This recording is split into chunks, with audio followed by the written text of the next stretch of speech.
podcast is part of the Sports Social Podcast Network. The Two-Footed Podcast is brought to you by EPLindex.com and our presenting sponsor, Liberty Shield. Liberty Shield is a VPN provider. A virtual privacy network allows you to go online, change your location, access things you're geo-blocked from, while keeping your data safe.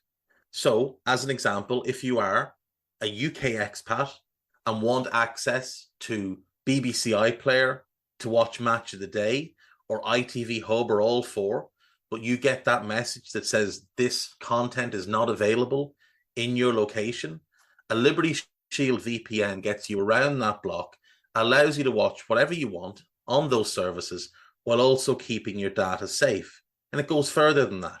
It allows you to open up Netflix's entire library by just changing your IP address. Liberty Shield is the #1 rated VPN provider on Trustpilot with 5-star ratings across the board. So go to libertyshield.com right now, use the code EPL25 and get either the hardware package or the software package. The hardware package is a router that you plug into your existing router, and any item you want to change the IP address on, be it your phone or your television, you connect that to the new Liberty Shield router.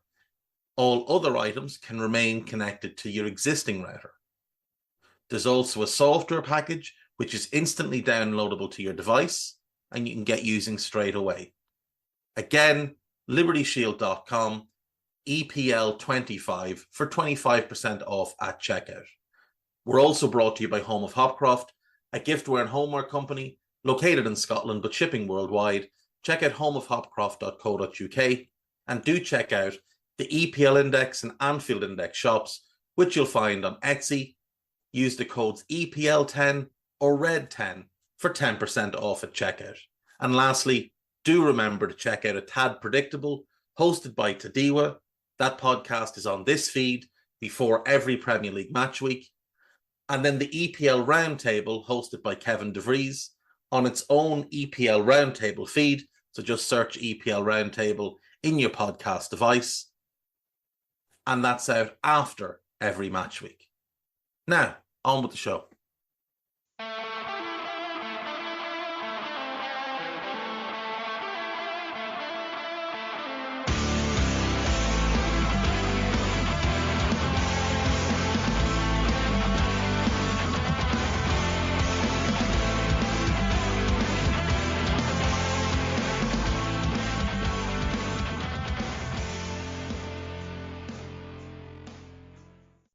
What's good, boys and girls? Two-Footed Podcast. Today is Wednesday. It is the 28th of February. We are almost in March. And according to my weather app, the weather's about to get worse.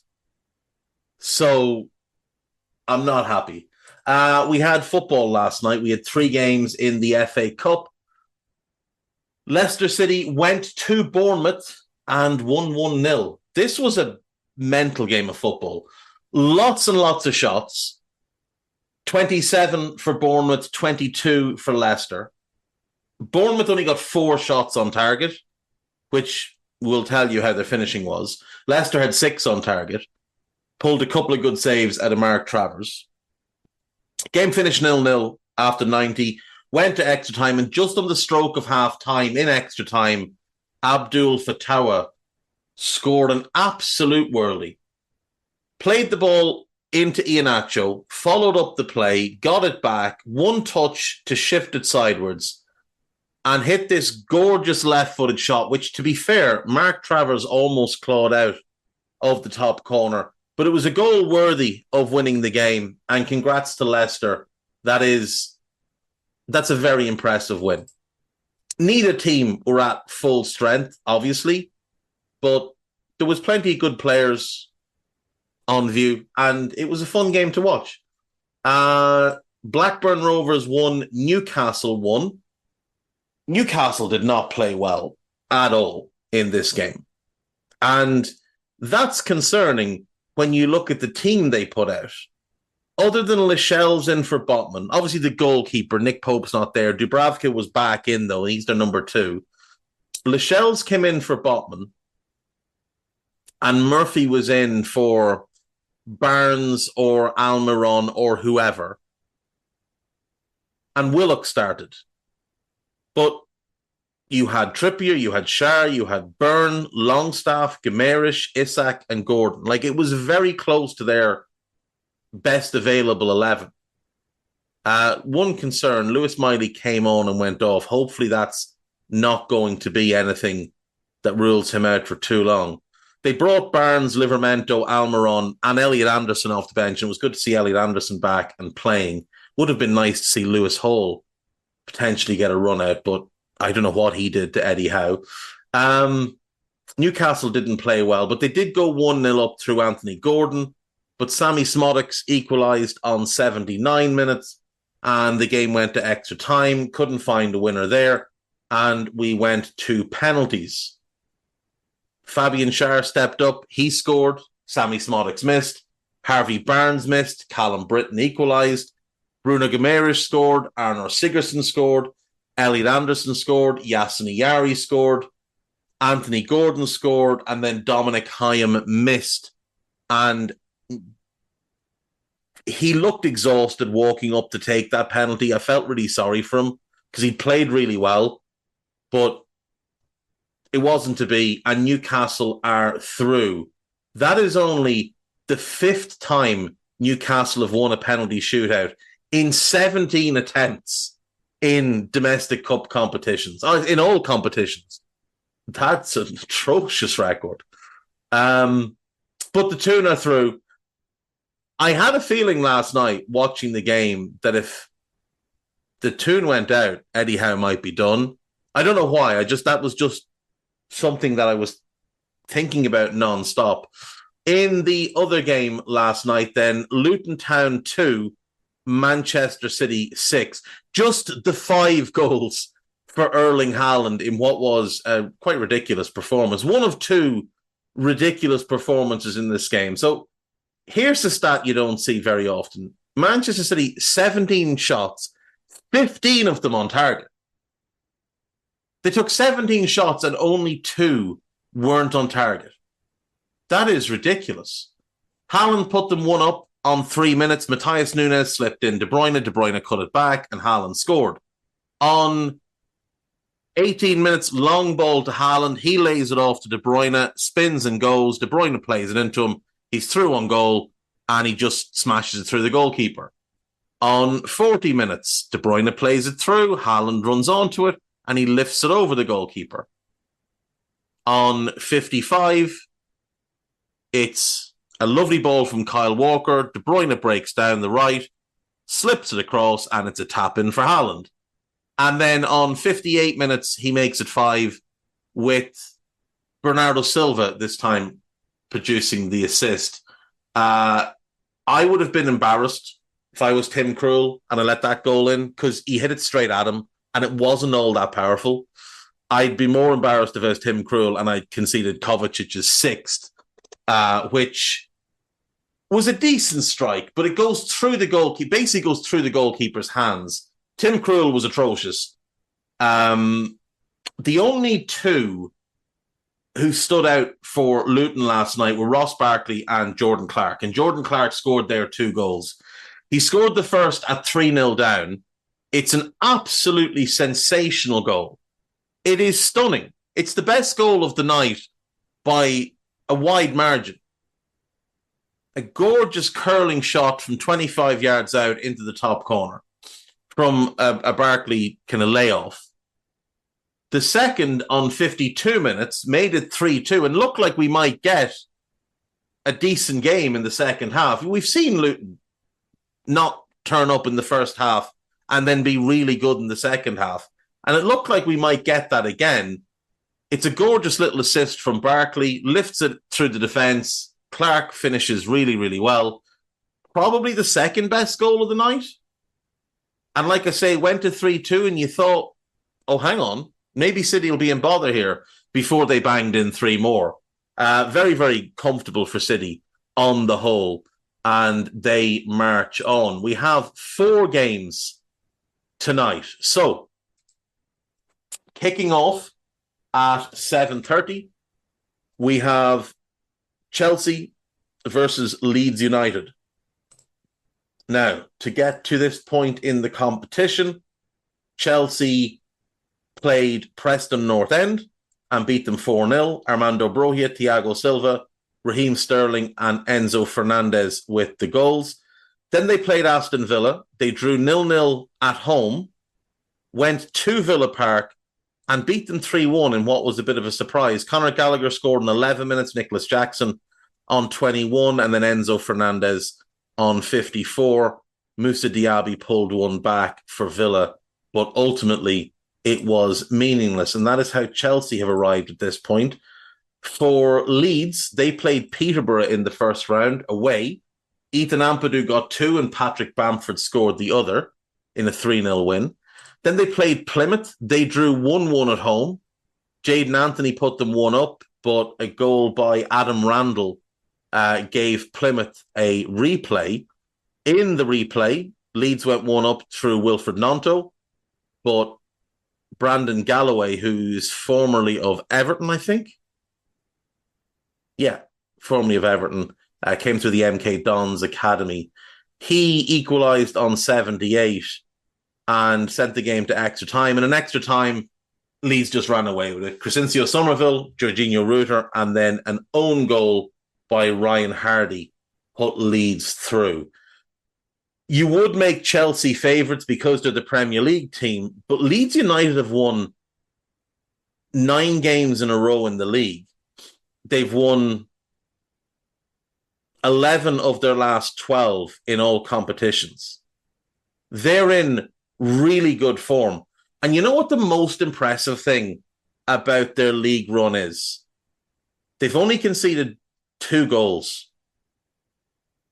They beat Birmingham 3-0, went away to Cardiff and beat them 3-0, beat Preston 2-1, beat Norwich 1-0, went away to Bristol and won 1-0, beat Rotherham 3-0, went away to Swansea and won 4-0, went to Plymouth and won 2-0, and then they beat Leicester, the league leaders, on Friday night 3-1.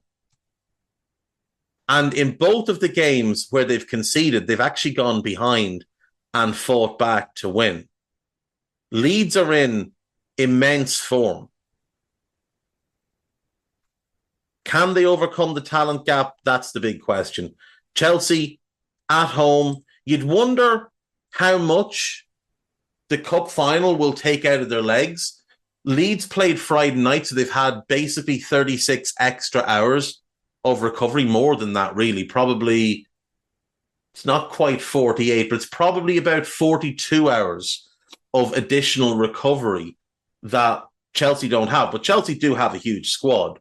If we look at the Leeds team, I mean, we know a lot of the names. Ilan Meslier, not a big fan. Ethan Ampadu, Chelsea will know him very well. He was on their books for a number of years. He has been really, really good since joining Leeds.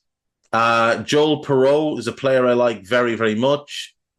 Bamford is starting to show signs of life this season. Crescencio Somerville has been tremendous this season. Hasn't started an FA Cup game yet, so we'll see.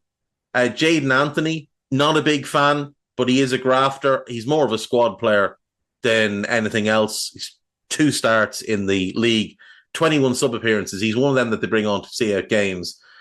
Joe Rodon's been excellent at centre-back, and I'd imagine they will be trying very hard to keep him for next season. Dan James is playing regularly and scoring regularly. He has 10 goals this year. Pascal Struijk has been really, really good for them. Jorginho Rutter has been really good and finally starting to repay the big fee that they paid to bring him in. Wilfred Gnonto isn't a regular starter, only 12 starts in the league with 14 sub-appearances. But every time he's on the pitch, he is just electric and he looks like he's going to make something happen. But the one to watch, assuming he plays, he may not, is Archie Gray. If you haven't seen Archie Gray, I urge you to go and watch this kid play. He's the son of Andy Gray, not the pundit, the former footballer who only retired a couple of years ago. What year did he retire? Oh, 2014. It's longer than I thought. Played for Leeds, Forest, Bury, Preston, Oldham, Bradford, Sheffield United, Sunderland, Burnley, Charlton, Barnsley, Leeds again, and then Bradford again. 2 caps for Scotland. His son Archie, who's a third-generation player, grandson of Frank Gray, great-nephew of Eddie Gray, he is an absolute star in the making. He is 17, doesn't turn 18 for another 2 weeks. This season, he has played 36 games for Leeds, mostly at right back, and he has been very rarely below a 7.5. He is just phenomenally good. He is going to be a £100 million footballer. He will be the player that people think Declan Rice is. He's a natural defensive midfielder. He's big and rangy. He's really good in the ball. He is super smart and switched on defensively. Like I say, he's been playing mostly right back this year. Now, I haven't watched every Leeds game. I've probably seen 12 or 14 of them purely to watch this kid play.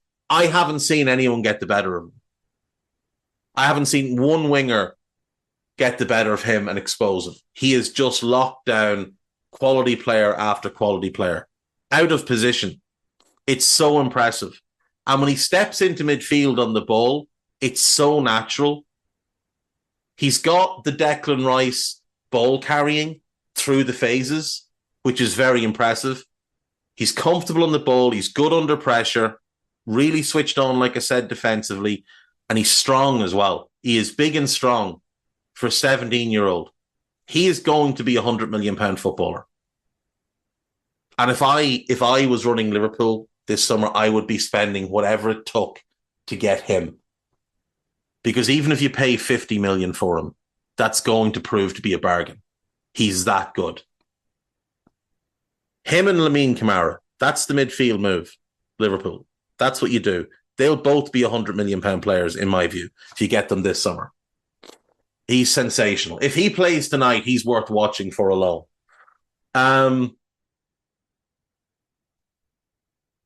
Next game then is Nottingham Forest at home to Manchester United. United obviously looking to bounce back after a very disappointing weekend in which they lost to Fulham.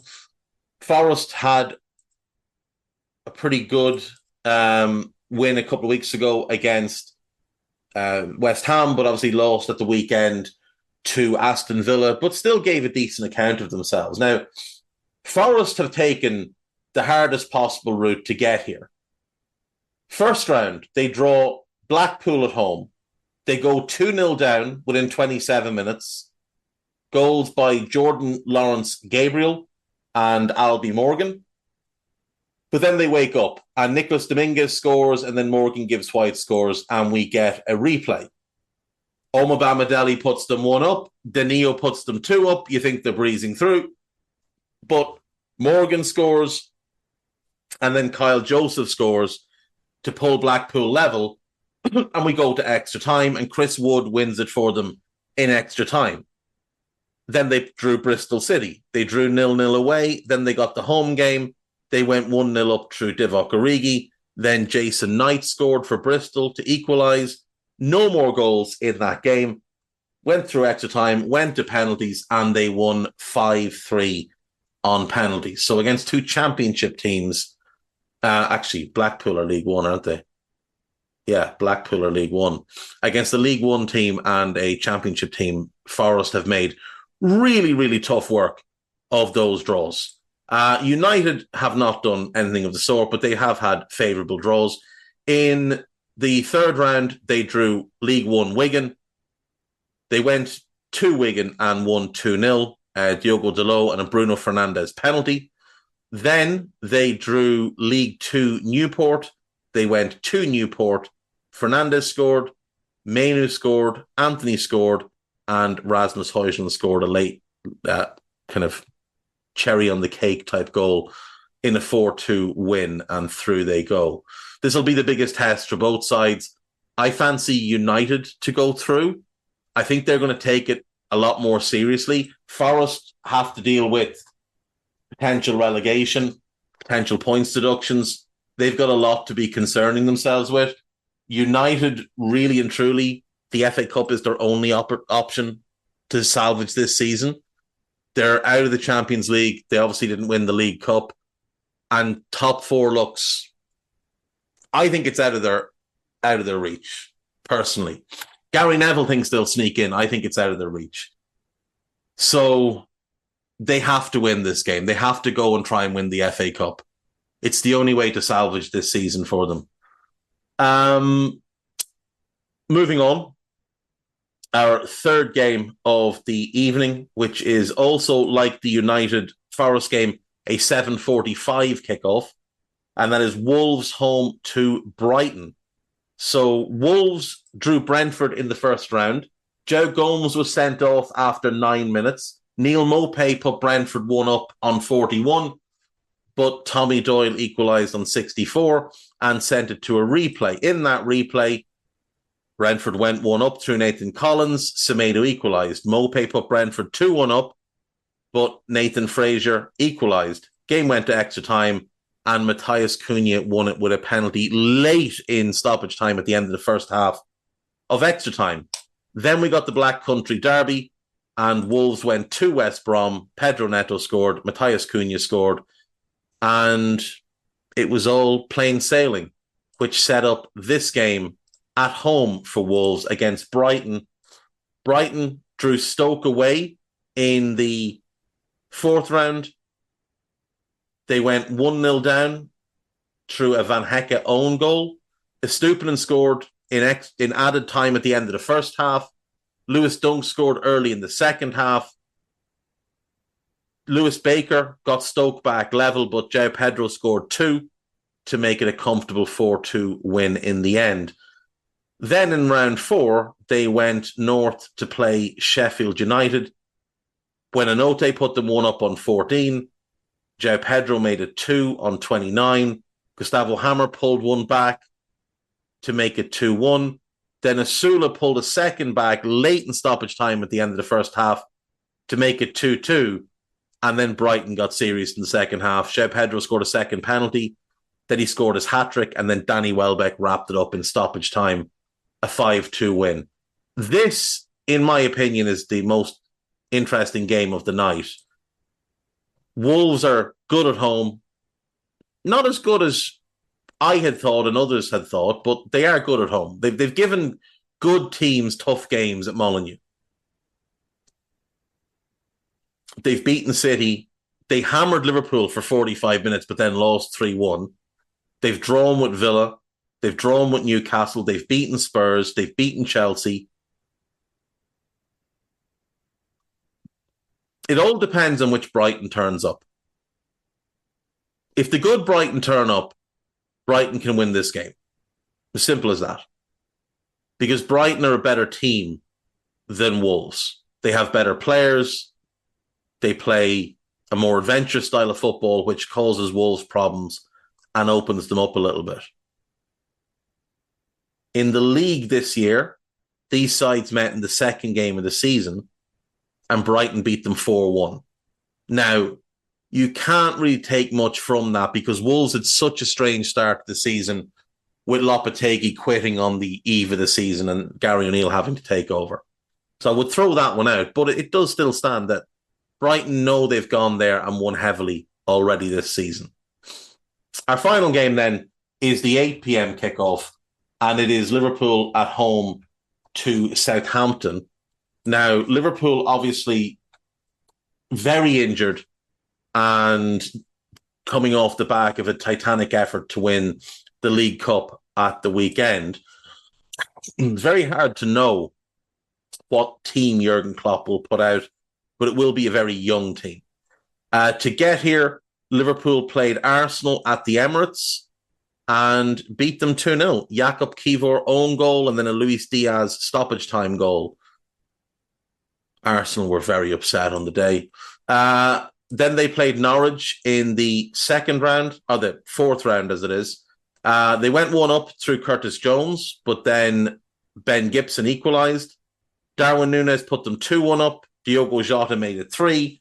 Virgil van Dijk made it 4. Borja Sainz made it 4-2. And then Ryan Gravenberch wrapped it up with the late goal, 5-2, very comfortable overall, other than the little spell around where Gibson scored. Liverpool will be heavy favourites, but, Southampton aren't here for the fun of it. They beat Walsall 4-0 in the third round, 2 from Ryan Fraser, 1 from Sekou Mara, 1 from Che Adams. They drew Watford. Matthias Martins put Watford 1 up. Stuart Armstrong equalised late. It went to a replay, and Southampton won 3-0, 2 from Sekou Mara and 1 for Che Adams. No replays in this round. Because the schedule is so tight, there cannot be replays.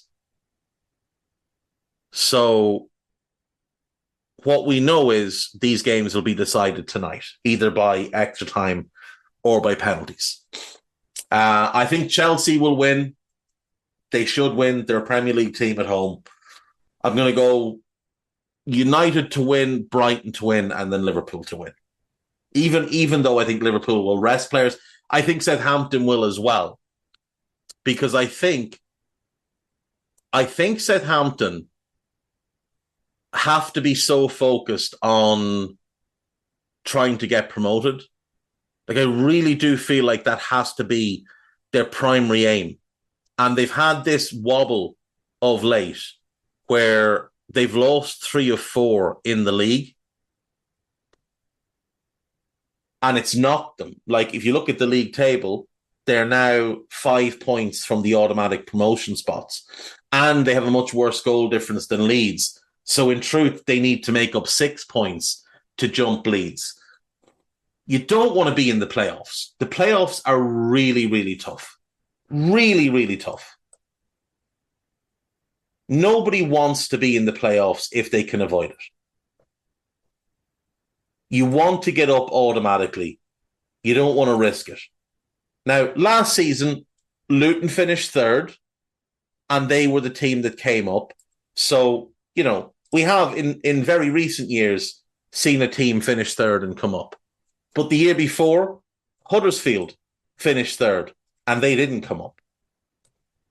Now, Brentford came up. They'd finished third, and they won the playoffs. But the year before, Brentford had finished third and failed in the playoffs. The year before that, we had Marcelo Bielsa's Leeds.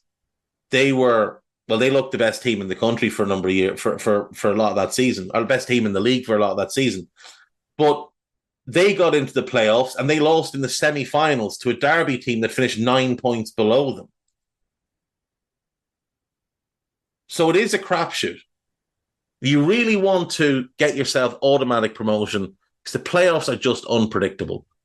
And you just don't know what will happen. You could get an injury. You could get an early sending off. Anything can really happen in the playoffs. And as I look back, more and more, I'm seeing teams finish third, multiple points ahead of the teams in 4th, 5th, and 6th, and just not make it.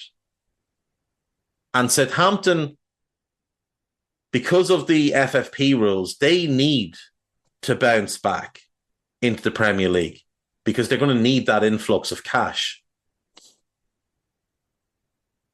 There's just so many years where teams finish third and just don't come up. It's about 1 in 3 years a team finishes third and comes up.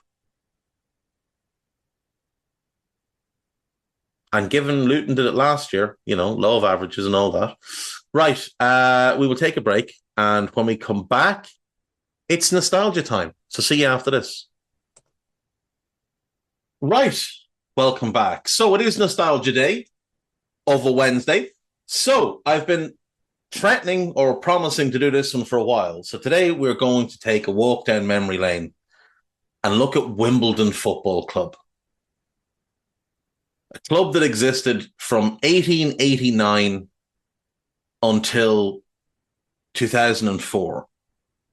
Founded as Wimbledon Old Centrals and dissolved following the relocation of Wimbledon FC to Milton Keynes and the formation of MK Dons in what remains one of the more disgraceful acts ever allowed in English football. it had taken a few years of wrangling and legal action to finally get what became MK Dons to release the history of Wimbledon Football Club. And that now belongs to AFC Wimbledon, a club that were founded in 2002 by Wimbledon football fans to replace the club that was being stolen from them. And before we get into Wimbledon, what's amazing about AFC Wimbledon is that they're still fan-owned.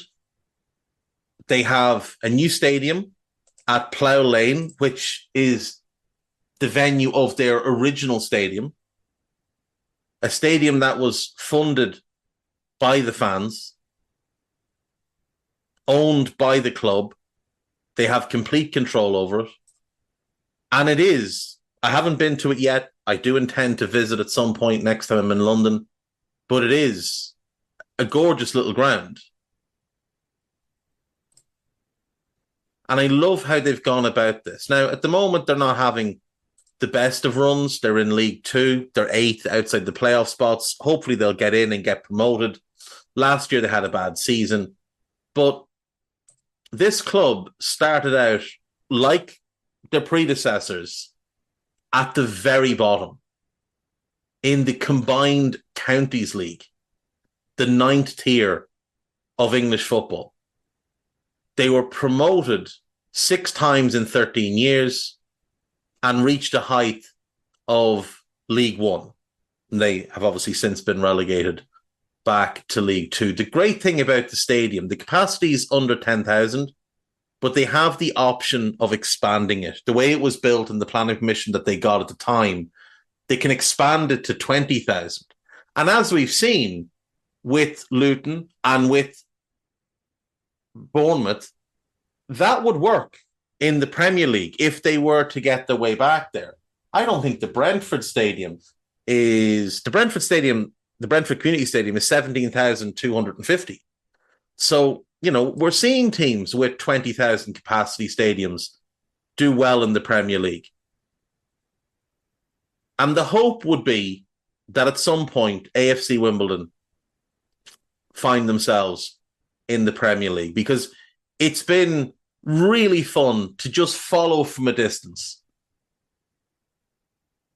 Combined Counties League in 02-03, they finished 3rd. Following year, they finished 1st and were promoted. Into the Isthmian League Division 1, they finished 1st, promoted again into the Premier Division. Finished 4th, finished 5th, then finished 3rd and were promoted into the Conference South, won it at the first time of asking, and were promoted into the National League. What we now know as the National League, then known as the Conference National. Finished 8th the first year and finished 2nd the second year and were promoted into the Football League. Bear in mind, they started playing in 2002 in the 9th tier. And by 2011-12, they were playing in the Football League. They spent 5 years in League Two. In that 5th year, they finished 7th and won the playoffs and were promoted into League One. And they survived 6 years in League One before being relegated last season. And now they've had, or the season before last rather, and now they've had 2 seasons in League Two. Now, they didn't ever threaten promotion from League One into the Championship. Their highest finish was 15th, which was the first year that they were in the division. Then it was 18th, 20th, 20th, 19th, and then 23rd in the 6th and final year. They were fortunate to avoid back-to-back relegations because they finished 21st in League Two last year. But like I said, they're 8th this year. They've bounced back. And, I'd love to see this club in the Premier League. I really would. There's a lot of clubs outside the Premier League that I keep an eye on for nostalgic reasons. One is obviously Coventry. We've talked about them. Sheffield Wednesday, done them. There's a couple of others. Sunderland, I'd like to see in the Premier League. Nottingham Forest and Leeds were two that for a long time I wanted back. We got Leeds back. I think they'll be back next year. And Forest are obviously in the Premier League. But AFC Wimbledon more than any of the others, because of what was done to them, because that club was ripped away from that fan base, and yet that fan base decided, you know what, we're not going to stand for this. We are going to form our own club, and we're going to build it the right way. And they've done that. And it's an amazing, amazing achievement. Now, by the letter of the law, they can't actually claim to have won the FA Cup in 1988, but they do have the FA Cup from 1988. That is in their charter or whatever. In a very cool gesture, in 2010, Vinnie Jones donated his winning medal from the 88 FA Cup final to the fans of the club, and it is now on display at Wimbledon in Sporting History's museum at Plough Lane, which is very, very cool. Right, on to AFC Wimbledon. So, they are founded in 1889, and for the first few years, they're not part of any league. They play, friendlies, challenge matches, whatever. They go into the South London League, then they play in the Clapham League. They stay in the Clapham League for a number of years. Then they play in the Mid-Surrey League, bounce around a couple of other leagues. And then in 1921, they go into the Isthmian League. And they stay in that league from 1921 all the way up until 1964. So 43 years. Now, it's worth noting here, they won the Isthmian League in 1959, but were not promoted. They won it again in 62 and in 63, but were not promoted. And then in 1964, they were granted access into what is basically like the Southern National League South of the time. They spent the better part, just spent over a decade in that division from 1965 up until 1977. Again, they won that league 3 times. They won it in 75, 76, and 77. But back then, we didn't have the same structure that we have now.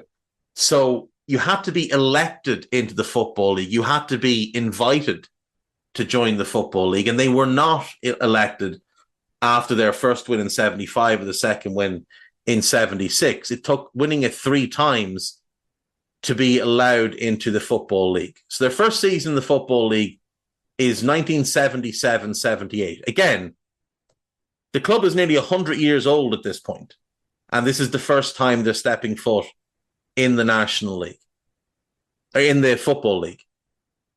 So they finished 13th in Division 4. The following year, they finished 3rd and get promoted into Division 3. They get relegated straight away. Then they get re-promoted. Then they get relegated straight away. Then they get promoted again in 1983. Now, 1983, they're promoted from Division 4 into Division 3. They immediately finish 2nd in Division 3 and get promoted to Division 2. So this is basically like winning League 2 and League 1 in back-to-back years. Or, winning League 2 and finishing 2nd in League 1 in back-to-back years. In their first season in Division 2, which is the 84-85 season, they finished 12th. And then in the 85-86 season, they finished 3rd, and they're promoted to the top flight. Again, bear in mind, they'd never played in the Football League up until the 1977-78 season. And now here we are starting the 1986-87 season, and Wimbledon Football Club are in the top flight. Less than a decade to go through the divisions after nigh on 90 years in lower leagues and rural leagues and Sunday leagues. That alone is an amazing achievement. In their first season in the top flight, they finished 6th, which is a hell of an achievement. This is a division with 22 teams, and they finished 6th. Everton won the league, Liverpool were 2nd, Arsenal were 3rd, Spurs were 3rd, Arsenal were 4th, Norwich were 5th, and Wimbledon were 6th. Mighty Manchester United finished 11th, 10 points less than Wimbledon. Chelsea finished 14th that year, and Manchester City were relegated, as were Aston Villa. Villa, who'd only won the European Cup a couple of years previous. In the 87-88 season, they have their greatest triumph. They finish 7th in the league. Liverpool win the league. United finish 2nd. Forest 3rd. Everton 4th. QPR 5th. Arsenal 6th. Wimbledon 7th. Chelsea ended up in the relegation playoff. 3 teams went down automatically. 1 played the 4th team from what we now know as the Championship, then Division 2. But the real story of that year is their FA Cup run. This is the real story of the FA Cup, of Wimbledon. In the 3rd round, they beat West Brom 4-1.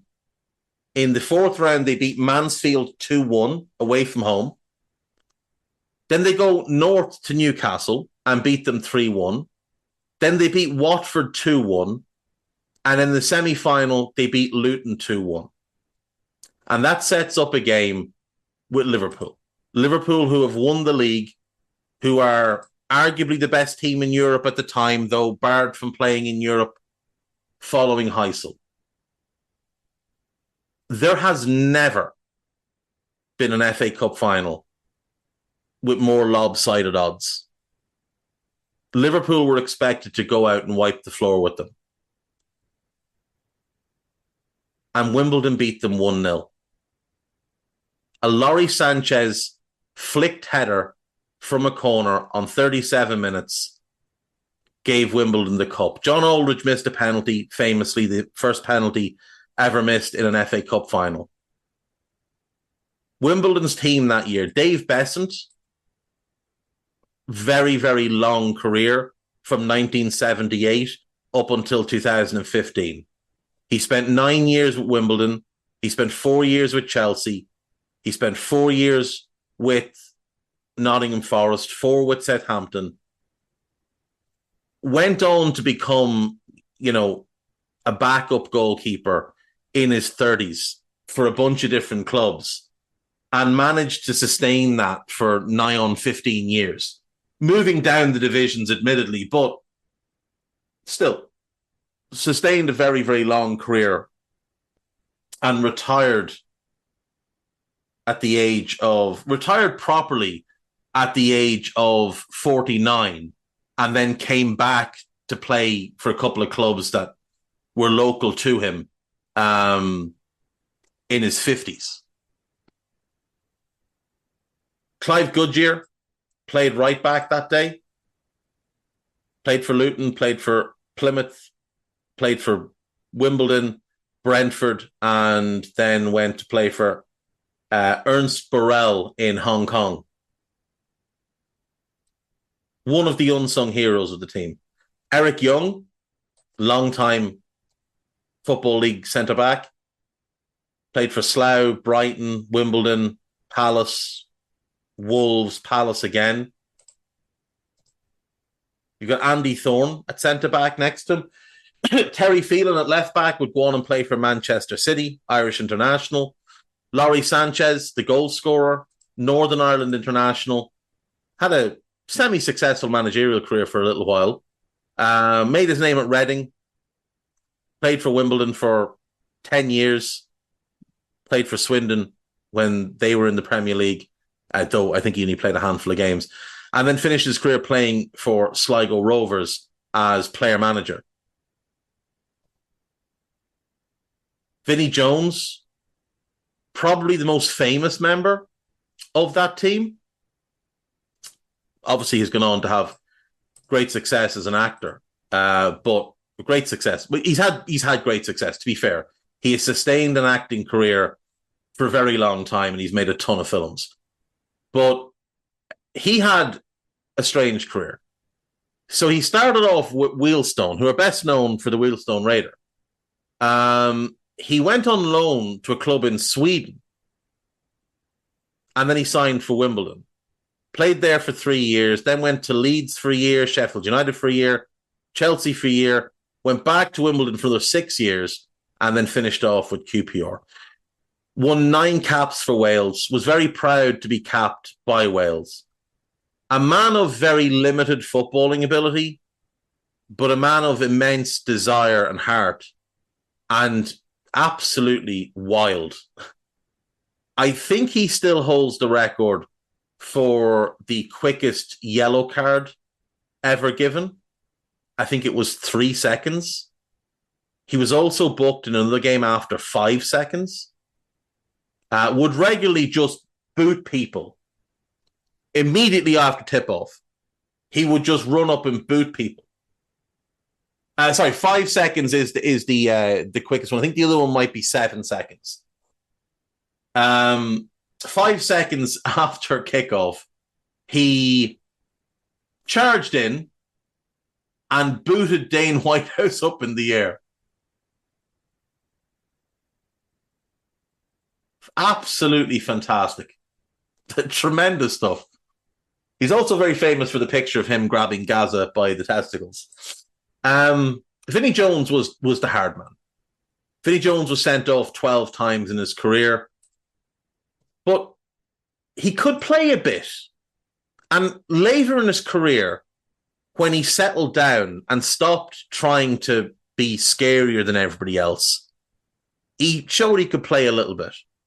Alan Cork was in that team. Dennis Wise was the best player in that team and would go on and have a very successful career at Chelsea. Up front, they had Terry Gibson. They had John Fashanu.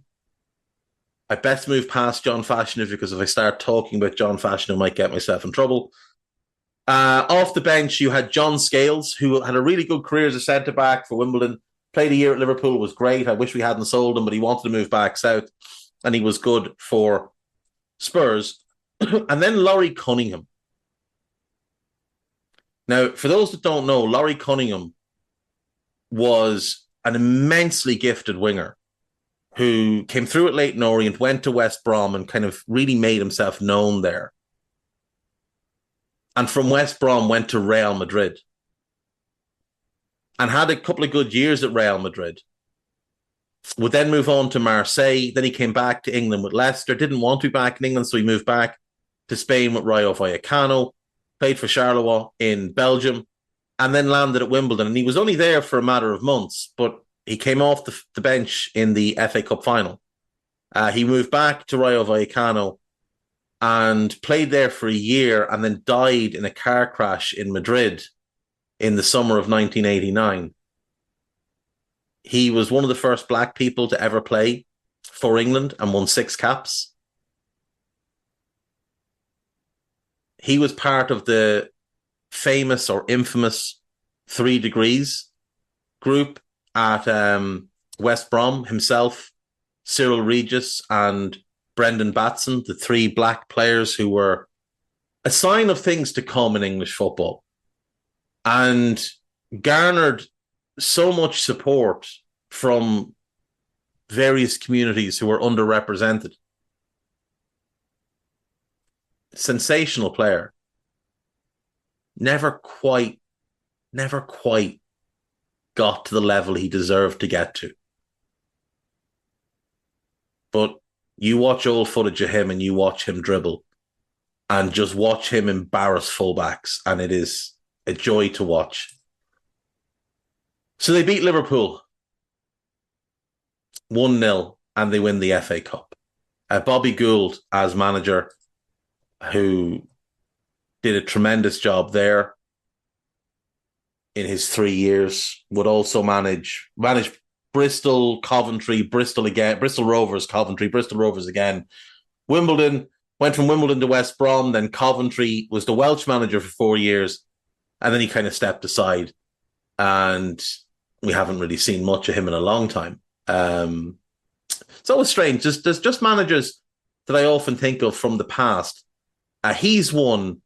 Dave Besant is another one, where they work regularly for a long time, and in Bobby Gould's case, 18 years as a manager, and yet they retire then quite early. Like, he was only 53 when he got his last job. When he left the Welsh job, and he hasn't come back into management on a full-time basis ever since. Dave Bassett would be another one like that. He managed from 81 to 2002, so 21-year managerial career. He was 57 when he left Leicester, and yet we haven't heard from him before. The only reason I mentioned Dave Bassett is he was the Wimbledon manager before Gould. He was the one that saw them through the divisions and did incredible work at building that club, bringing them from Division 4 into Division 1 in 4 years, 3 promotions in 4 years. He was a good manager. He did good work at Watford, at Sheffield United, there for a long time. Not so great at Palace. Was at Forest, was at Barnsley, was at Leicester, and just left the game. The other one that I always think of is Alan Kirbishley, largely because he was linked with Liverpool for so long. But Alan Kirbishley did amazing work at Charlton for 15 years. And then he went to West Ham. It didn't work out there. When he left West Ham, he was 51. We haven't seen him again. We've seen him do a bit of punditry and whatever else. But it's odd to me. It's just odd to me because you see other managers like Roy Hodgson, who's not any better than any of those, and yet he still gets jobs into his 70s and there's talk that he wants a consultancy job. Anyway, back to Wimbledon. Having won the FA Cup, they obviously didn't get to play in Europe, which was such a shame. In 88-89, they finished 12th. In 89-90, they finished 8th. 90-91, they finished 7th. And then in the final year of the old Division 1, they finished 13th. And then we get to 92-93, the beginning of the Premier League. Real money starts funneling into the division. But Wimbledon are still Wimbledon. And they just go about their business in a way different to everybody else. They finished 12th in the first season of the Premier League, 2 points behind 10th place Arsenal and 2 points behind 10th place Chelsea, which will tell you how much football has changed. They got to round 5 of the FA Cup and were knocked out by Spurs. A couple of notable players in that squad. You've got Neil Sullivan, who was, I think he had about a 15-year career. It would have been more than 15. He must have played for 20 years as a goalkeeper. Was very good in his day, but he's the goalkeeper that got chipped by Beckham for that famous halfway line goal. Chris Perry, a tough little defender, about 5'8", 5'9", played centre-back mostly, and was a brilliant 1v1 defender. You've still got Terry Phelan there, Neil Ardley, decent midfielder, John Fashion, who's still there, Dean Holdsworth. I've talked about him before, but Dean Holdsworth was a really good striker back in the day. And Robbie Earle, who a lot of Americans will know now as a pundit. Robbie Earle was exceptionally good for Wimbledon back in the 90s. 93-94, they finished 6th under Joe Kinnear. Kinnear's another one. Now, Kinnear has had some health issues. That's probably why he hasn't come back into football. But they were a problem that year. They were really tough. They finished ahead of Liverpool, 5 points clear of the Reds.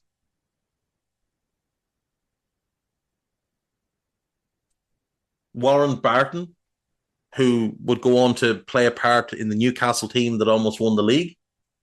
Really good right back. Marcus Gale, really quick, powerful forward. Who else have we got here? Gary Blissett, decent enough. Perry Digweed. There you go. 94-95, they finished 9th. So back-to-back top half finishes, really, really respectable. They brought in Mick Harford. They brought in Efan Akoko from Norwich. Efan Akoko was a quick, nimble striker, about 6'2" maybe, but not great in the air. I believe he scored the first goal in the Premier League era. I could be wrong about that. I think he did. I could be wrong, but I think Efan Akoko scored the first goal ever in the Premier League. He'd been around for a while before he landed at Wimbledon. He landed at Wimbledon, stayed there 5 years, and was pretty good. Him and Holdsworth were a good front pair. Oyvind Leonardson arrived that year. They'd sell him for 7 times what they paid for him to Liverpool in a couple of years. Hard grafting right-sided midfielder. John Goodman, who was a bustly forward, and Kenny Cunningham, who was a solid right-back / centre-back. They both arrived from Millwall. They sold Scales to Liverpool, which funded all of their incomings, and they also let Peter Shilton go after signing him on a short-term deal. 95-96, they finished 14th. Paul Heald, the only signing. Warren Barton left. Anyone else of note in the squad? No. Into 96-97, they finished 8th. 3 points behind Chelsea. 10 points ahead of 10th place Spurs. Coming in the door, Duncan Jupp from Fulham, and Ben Thatcher from Millwall. Now, Ben Thatcher is one of the most disappointing. As a young football fan, I was so disappointed with how Ben Thatcher's career played out, because at Millwall at the time, there was Ben Thatcher at left back and Mark Kennedy at left wing. And Mark Kennedy was a young Irish winger who was very highly touted. And there was a lot of talk about how brilliant these two were as a left-sided combination. And as a Liverpool fan, we had a weak left side at that time. And there was a lot of talk that Liverpool were going to go and get both of them. They were going to go and get Thatcher to play left back and Kennedy to play left wing. Or if they're playing with a back three, Thatcher could have played left side centre back and Kennedy could play as a left wing back. And that the two of them just had kind of a great chemistry together. But for some reason, Liverpool did buy Kennedy, did not buy Thatcher. He'd go on to play for Wimbledon, for Spurs, for Leicester, for Man City, for Charlton, and for Ipswich. He had a long career. He played as a professional for 18 years. He never got capped by England. He eventually declared for Wales. I think he won 7 caps. Yeah, 7 caps. He had a Welsh grandmother. John Toshak picked him. He won 7 caps. And then he shot himself in the foot. No, I'm sorry. I'm wrong. John Toshak refused to play him. He got injured, then he got suspended. And then he pulled out of playing for Wales against England and Poland, and then played for Man City a couple of days later. And Toshak was fuming and kicked him out of the squad, basically.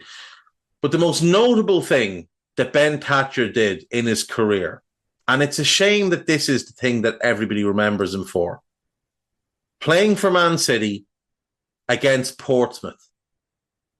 Pedro Mendes is running for a ball near the touchline, and Ben Thatcher comes across and flings his elbow into Mendes's face and knocks him into the advertising hoardings and clean unconscious. Clean unconscious. Mendes had to be given oxygen. He had a seizure. He was brought to hospital. He had to stay overnight. He had headaches and all sorts of problems thereafter. Amazingly, Thatcher wasn't sent off. Dermot Gallagher, gobshite that he is, gave him a yellow card. On review, he was banned for 6 games by the club. Not by the FA, by the club. Then the FA got involved and they handed him a further 8-match ban and a potential 15-game addition on top of that, suspended pending good behaviour. So he got, in the end, I think he was banned for 12 games overall. That's the thing he's most remembered for. And it shouldn't have been. He's one of 2 left-backs that really let me down with the careers that they had. The other one is Michael Ball. Michael Ball should have been a tremendous left-back. Came through at Everton, went on to Rangers, PSV Eindhoven, Man City and Leicester. Didn't come close to reaching his potential. Always felt let down by the 2 of them. Anyway, back to Wimbledon. 96, 97, they finished 8th. 97, 98, they finished 15th. Level on points with Spurs and a bunch of other clubs. They sold Leonardson. They sold Dean Holdsworth. They sold Vinnie Jones. They signed Mark Kennedy from Liverpool to pair him back up with Ben Thatcher in the hope that that would reignite the pair of them. Kennedy hadn't worked out at Liverpool. They signed Andy Roberts from Crystal Palace. They signed Michael Hughes, really good midfielder at the time, Northern Irish player. They signed him from West Ham. Ståle Solbakken, who people know now as a manager, I think he's manager of the Norwegian national team. He was signed that year as well. In 98, 99, they finished 16th. And you can see now that they're no longer a threat to finish top half. They're struggling at this point. And in this season, Joe Kinnear resigns after 7 years in charge. He'd had heart problems during the year. He'd been told, look, you need to do something less stressful. And it always felt like Joe Kinnear was the sort of the magic ingredient at Wimbledon in the 90s that kind of enabled them to perform above their level. They signed Gareth Ainsworth from Port Vale, who's now a manager, a decent manager in his own right. And they signed John Hartson. Now, John Hartson had been at Luton. He'd gone to Arsenal for, I think, what was a record fee for a teenager at the time. Hadn't really made the grade at Arsenal, but you could tell he was going to be a good player. He went to West Ham, and I always remember West Ham announced the signings of John Hartson and Paul Kitson on the same day. And they paid decent enough money for both of them. And they were good together, a kind of a little and large combination. And then John Hartson booted Ayel Berkovic, the Israeli midfielder, in the face during training. And that was kind of the end of him at West Ham. So Wimbledon paid $7.5 million for him, which was big money back then for any club, but it was enormous money for Wimbledon.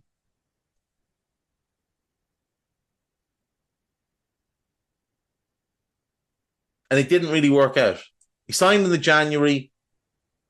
It didn't really work out that year. He scored 2 goals in 14 appearances. Jason Ewell managed to top them up. Jason Ewell was really good. Jason Ewell was one of my favourite players from this era. I always wanted Liverpool to sign him because he was a box-to-box midfielder, but he was kind of like a little bit like Joe Willock, but a bit better on the ball. He'd go from Wimbledon to Charlton to Middlesbrough to Southampton to Blackpool and peter out. He won 4 caps with Jamaica, but he was a good player. Always liked watching Jason Ewell play. Do like watching Joe Willock play. 99 2000, so new manager in. And it's Egil Olsen, who had been manager of the Norway team for like 8 years. He was manager of the Norway team that famously beat England and ended Graham Taylor's time in charge. At the time he arrived at Wimbledon, he'd been managing for like 26, 27 years, vastly experienced, and it was seen as like a safe pair of hands. And there was all these funny stories about him. He bought a house that the back garden, there was a gate at the bottom of it and it opened on to what was basically Wimbledon's training ground. And he used to just walk across the grass to training, wearing wellies. And there was all these funny little quirky stories about him. And he seemed like a really nice man. But that season was a disaster. And he was sacked on the 1st of May, and Wimbledon finished in 18th and went down. They went heavy on the Scandinavian market, to no one's surprise, once Olsen was in. They signed Tor Pedersen, Martin Andersen, Trond Andersen, Kjetil Wæler, who I don't remember at all, and Andreas Lund, they paid pretty big money for. They also signed Herman Hreidarsson, who would go on to have a good career in England for 2.5 million. They actually signed him from Brentford. He'd already been in England, but they signed Kelvin Davis, who I've talked about him before, and Chris Wilmot. They spent a decent amount of money. They sold Chris Perry to Spurs for 4 million, sold Mark Kennedy on to City. It hadn't really worked out. Efan Ekoko left and went to Grasshopper Zurich for 500,000. The regular starting 11 had Ben Thatcher in goal. Neil Sullivan in goal. Ben Thatcher and Alan Kimball as the fullbacks. Kenny Cunningham and Herman Hreidarsson as the centre-backs. Robbie Earle, Trond Andersen and Jason Ewell in midfield. And then up front, they had Carl Court and Marcus Gale either side of Hartson. Carl Court, another one that came through their academy around this late 90s spell and would go on to play for Newcastle and then Wolves. Newcastle paid big money to buy him after this season, 7 million. But this is the thing. They were starting to produce talent from their own academy, having not had one for decades and decades. And they were able to attract a lot of good young players from that South London hub. But fortunately, down they went. Relegated. And the Premier League dream was over. And while you look at the seasons and, you know, there's a couple of top half finishes and it's mostly bottom half finishes, and you think, oh, they're just a normal team. They weren't just a normal team. They were always horrible to play against. When you were looking for the fixtures for your team to play in those seasons, you always looked for the Wimbledon ones and you dread them for weeks and weeks and weeks. Because they just had this habit of going to the big clubs and getting results, and nobody wanted to go and play them at their place. Now, they were playing at Selhurst Park. When they'd been promoted into the top flight, Plough Lane was kind of condemned as not being suitable for top flight football, mostly because of the post-Hillsborough push to make stadiums all-seater. Wasn't something that Wimbledon were going to be able to afford to do. So they ground shared with Crystal Palace at Selhurst Park. And there was always talk that they'll go back to Plough Lane, it's going to get redeveloped, they're going to do this, they're going to do that. And it just never came to be. There was talk that Sam Hammam, who'd been the owner for most of this run, he bought them in 1977. So he actually oversaw the whole thing from non-league all the way into Football League and then relegation from the top flight into Division 2. But he sold part of his shares to a guy named Bjorn Rune Gjelston, who was a Norwegian businessman and offshore powerboat racing world champion. And that sale of shares was the beginning of the end for Wimbledon Football Club, which we didn't know at the time, but it was. He was heavily behind the decision to bring in Olsen, but he had a plan all along, which was to move that club. In 2000-2001, they're in what we now know as the Championship, and they finish 8th outside of the playoff spots. In 01-02, they finished 9th outside of the playoff spots. In 02-03, they finished 10th outside of the playoff spots. And then 03-04 is the last season of Wimbledon Football Club. During the summer of 03, Wimbledon went into administration. And this was purposely done. The idea was someone will buy them out of administration and move them. And that's exactly what happened. They were bought out of administration by Pete Winkelman, who was a property developer, and I think he was involved in music. And he moved them to Milton Keynes because the feeling was Milton Keynes was going to be the next big city. Milton Keynes was the city that was going to be on the up. It was close enough to London. It was going to be a commuter hub. It would be a place where businesses would move. Now, a lot of businesses did move to Milton Keynes, to be fair. But it was going to be the place. And that's why they wanted MK Dons there. Because they thought if they moved that club there, that a fan base would follow. That was their belief. And look, 19 years later, MK Dons are still going. They have a very nice stadium, Stadium MK, which is never full other than for concerts.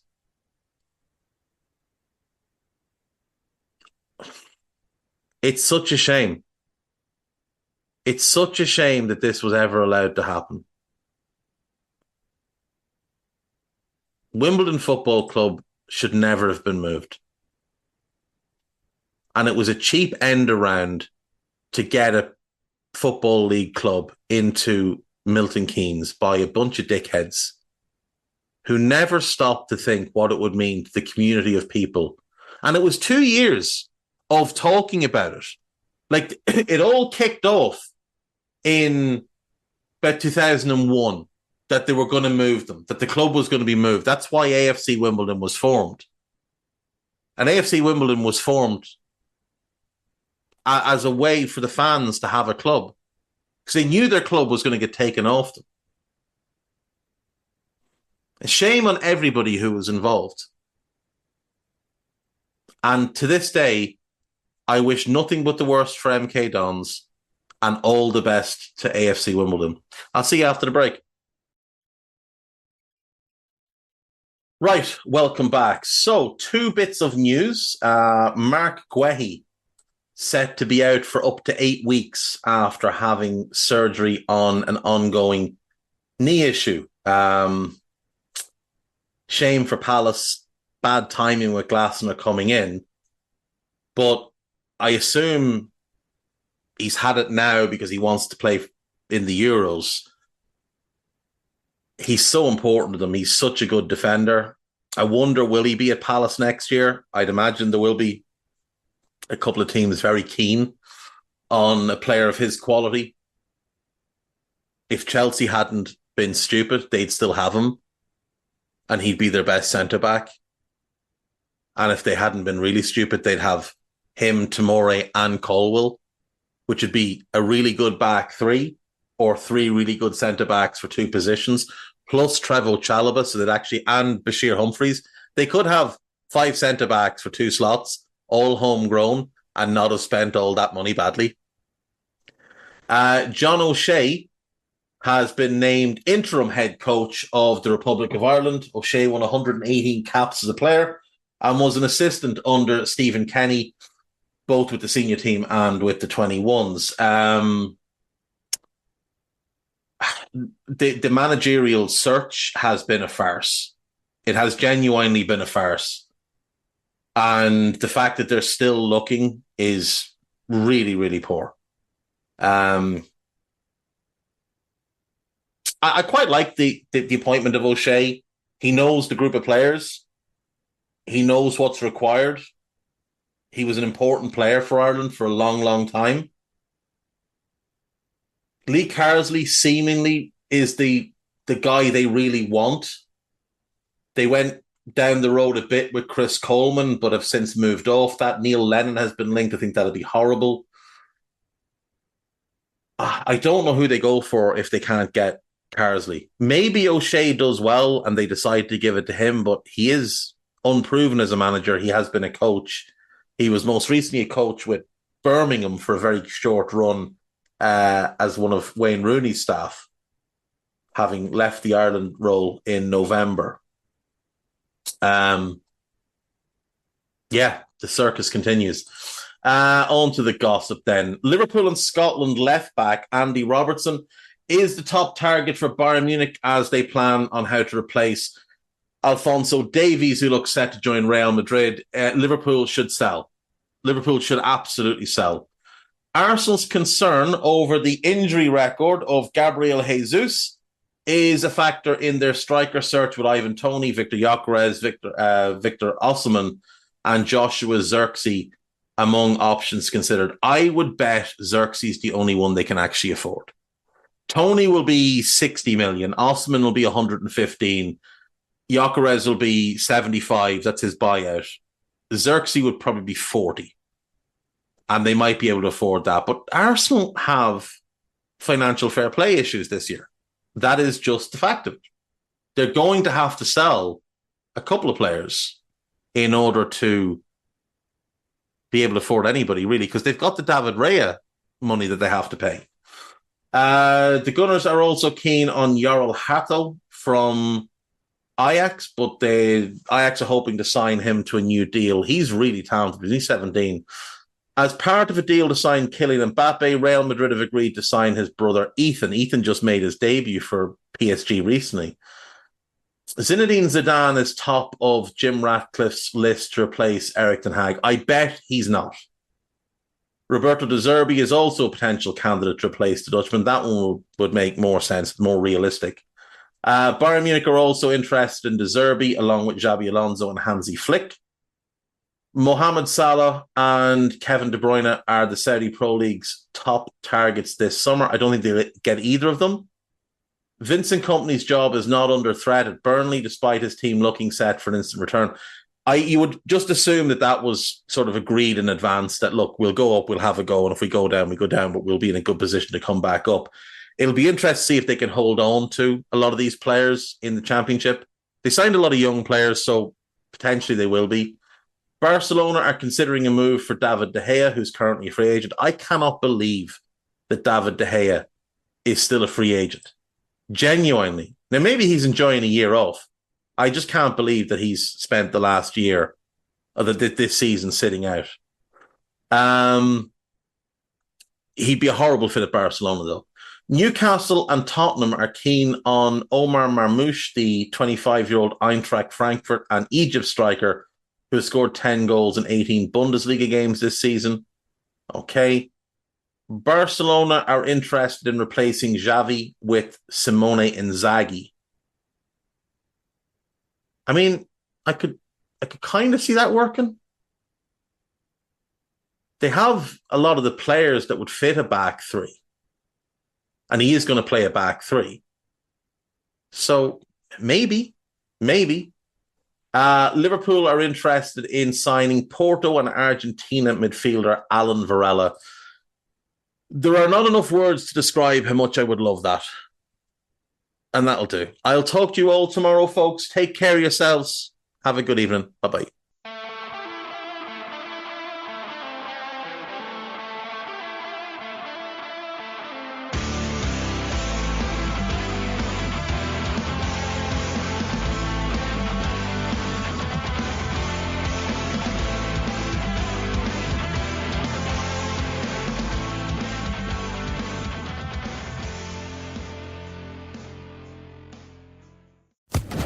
Sports Social Podcast Network.